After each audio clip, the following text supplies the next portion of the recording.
তুমি কি কখনো ভেবে দেখেছো পড়তে বসলে কেন বারবার মনোযোগ হারিয়ে যায়? নোটবুক সামনে, কলম হাতে, কিন্তু মাথার মধ্যে কত রকম চিন্তা। ফোনে কে মেসেজ করলো? ইনস্টাগ্রামে কি নতুন কিছু এলো? বন্ধুরা কি প্ল্যান করছে?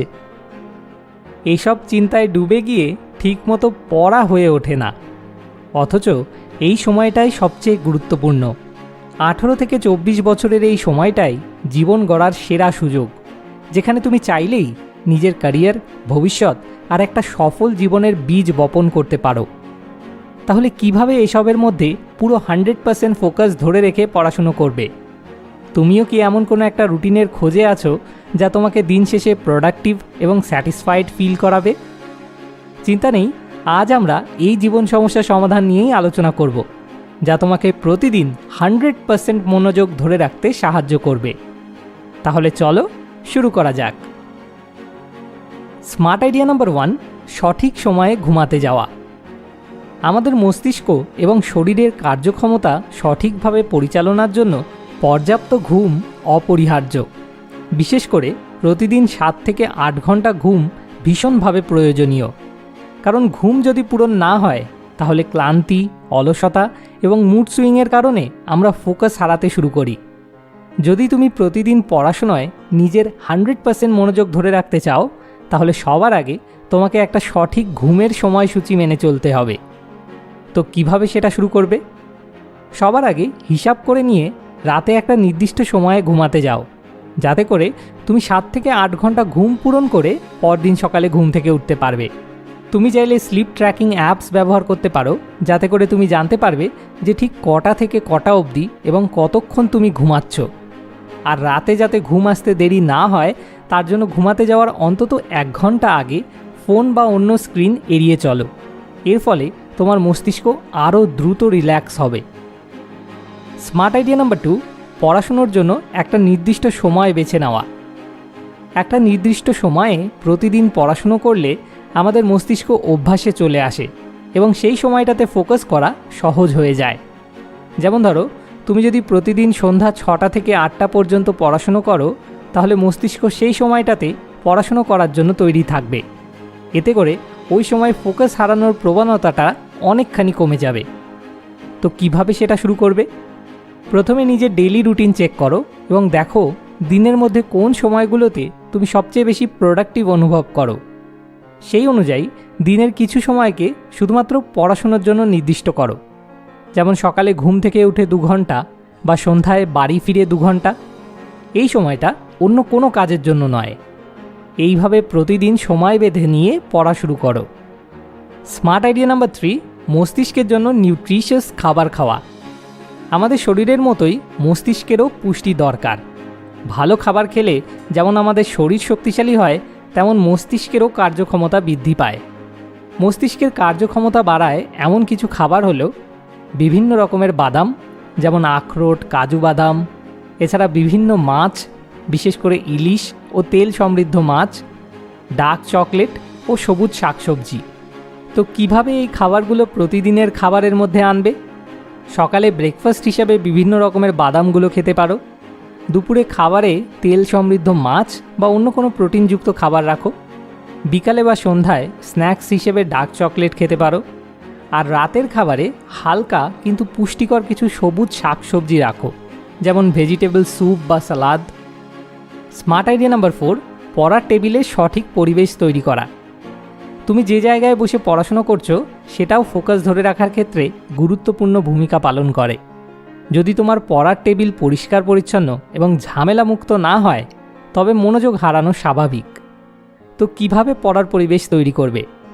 সবার আগে তো সমস্ত অপ্রয়োজনীয় জিনিসপত্র টেবিল থেকে সরিয়ে ফেলো, যাতে মন অন্য দিকে না যায়। আর টেবিলটার জন্য এরকম একটা নির্দিষ্ট জায়গা বেছে নাও, যাতে সেই টেবিলে বসে পড়াশোনার বাইরে অন্য কোনো কাজ না হয়। স্মার্ট আইডিয়া নাম্বার 5, ছোট ছোট লক্ষ্য নির্ধারণ করা।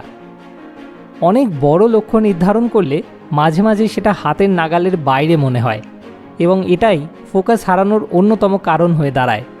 তাই বড় কাজগুলোকে ছোট ছোট অংশে ভাগ করো এবং প্রতিটা অংশ সম্পূর্ণ করার জন্য একটা নির্দিষ্ট ডেডলাইন নির্ধারণ করো। যেমন যদি ধরো তোমাকে 2 পাতার একটা প্রশ্নের উত্তর মুখস্থ করতে হবে, তবে প্রথমে একটা প্যারাগ্রাফ পড়ে মুখস্থ করো, তারপর পরের প্যারাগ্রাফটা মুখস্থ করো। এভাবে পড়াটাকে ভেঙে নাও। ছোট ছোট লক্ষ্য পূরণ করলে মানসিক চাপ অনেক কমে যায় এবং মনোযোগ ধরে রাখতে সহজ হয়। Smart idea number 6, social media এবং অন্যান্য ডিস্ট্র্যাকশনগুলো থেকে দূরে থাকো। সোশ্যাল মিডিয়ার আসক্তি এখনকার সময়ের অন্যতম বড় সমস্যা। তুমি যখন পড়তে বসো তখন বারবার ফোন চেক করা, ইনস্টাগ্রাম বা ফেসবুক স্ক্রল করা অথবা কোনো মেসেজের রিপ্লাই দেওয়া, এই কাজগুলো তোমার ফোকাস সম্পূর্ণ নষ্ট করে দেবে। তো কিভাবে এগুলোকে এড়াবে? পড়তে বসার সময় ফোনটা DND মোডে রাখো। সোশ্যাল মিডিয়া অ্যাপগুলোর নোটিফিকেশান বন্ধ করে রাখো। এমনকি তুমি চাইলে এমন অ্যাপস ব্যবহার করতে পারো যেটা পড়ার সময় ফোন ব্যবহার করতে গেলেই তোমাকে বাধা দেবে। Smart idea number 7, meditation practice করা।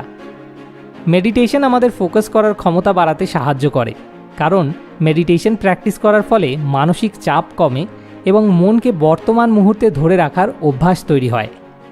তো কিভাবে মেডিটেশন প্র্যাকটিস করবে? পড়তে বসার ঠিক আগে ফোনটাতে DND মোড অন করে হাত থেকে নিচে রাখার পর সাথে সাথে অন্তত 5 থেকে 10 মিনিট মেডিটেশন প্র্যাকটিস করো। নিজের শ্বাস প্রশ্বাসের ওপর মনোনিবেশ করার চেষ্টা করো, এর ফলে মনোযোগের একাগ্রতা তৈরি হবে। স্মার্ট আইডিয়া নাম্বার 8, পড়ার ফাঁকে ফাঁকে ব্রেক নেওয়া। একটানা অনেকক্ষণ পড়াশুনো করলে মস্তিষ্ক ক্লান্ত হয়ে যায় এবং এর ফলে ফোকাস হারাতে শুরু করে। তাই মাঝে মধ্যে ব্রেক নেওয়া খুবই গুরুত্বপূর্ণ। তো কিভাবে ব্রেক নেবে? প্রতি 45 থেকে 50 মিনিট পড়ার পর 10 থেকে 15 মিনিটের জন্য ব্রেক নাও। ব্রেকের সময় তুমি কিছু শরীরচর্চা করতে পারো, যেমন একটু হাঁটা, স্ট্রেচিং বা কোনো ছোট্ট এক্সারসাইজ। মনে রাখবে, এই ব্রেক নেওয়া মানে সোশ্যাল মিডিয়াতে ঢুকে পড়া নয়, বরং নিজের মন ও শরীরকে সতেজ করার জন্য একটু রিল্যাক্স করা। স্মার্ট আইডিয়া নাম্বার 9, নিজেকে রিওয়ার্ড দেওয়া। একটানা পড়াশুনো করাটা মানসিকভাবে বেশ ক্লান্তিকর হতে পারে। এজন্য যদি তুমি ছোট ছোট সাফল্যের পর নিজেকে পুরস্কৃত করো, তাহলে প্রোডাক্টিভিটি অনেকখানি বেড়ে যাবে। তো কিভাবে পুরস্কৃত করবে? যেমন ধরো, যদি আজকে তুমি যতখানি পড়বে বলে ঠিক করেছো সেই পড়ার লক্ষ্যটা পূরণ করতে পারো, তবে নিজেকে একটা মুভি দেখার অনুমতি দিতে পারো। অথবা নিজের পছন্দের খাবার খাওয়ার জন্য নিজেকে একটা চ্যালেঞ্জ দিতে পারো। যেমন, যদি আমি আজ এই 5টা প্রশ্ন মুখস্থ করে ফেলতে পারি, তবে রাতে আমার পছন্দের পিৎজা খাবো। ফোকাস ধরে রেখে পড়াশুনো করার জন্য এই ডেইলি রুটিনগুলো তোমার সাফল্যের চাবিকাঠি হতে পারে। ঠিকমতো ঘুমানো, সঠিক খাবার খাওয়া, প্রোডাক্টিভ সময় বেছে পড়া, ছোট ছোট লক্ষ্য নির্ধারণ করা, এই সবই তোমাকে 100% মনোযোগ ধরে রাখতে সাহায্য করবে। কিন্তু মনে রেখো, এই রুটিন শুধুমাত্র শুনে ভুলে গেলে চলবে না, বরং তোমার দৈনন্দিন জীবনে বাস্তবায়ন করতে হবে। শুরুটা কঠিন মনে হতে পারে, কিন্তু নিয়মিত অভ্যাস করলে দেখবে কেমন ম্যাজিকের মতো সব কিছু পরিবর্তন হতে শুরু করেছে।